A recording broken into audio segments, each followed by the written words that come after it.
primary objective: to learn music theory in the most practical and intuitive way possible, geared towards actually playing our instrument. In our case, that instrument is going to be the guitar. However, the concepts learned here do apply to other instruments as well, including even the piano. And I say even the piano because sometimes as guitarists, we get a little bit jealous because it seems like music theory was basically built with a piano at hand instead of a guitar in hand, leading us to say, hey, we need something a little bit different over here because the guitar is structurally different than the piano.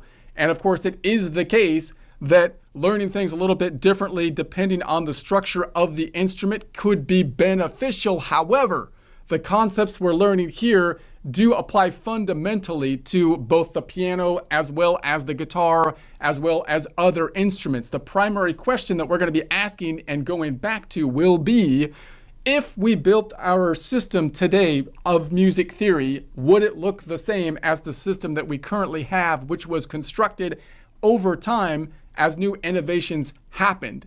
And my argument would be no. If we were going to start from scratch with everything we know today and build our music theory system, we would come up with something that is way more efficient than what we have built over time and what we have traditionally. Now, if you accept that argument, that leads to the question of, well, if I learn things in the most efficient way, are the benefits, are the gains enough to outweigh the problems of having to communicate the information in a traditional system or having to translate that information?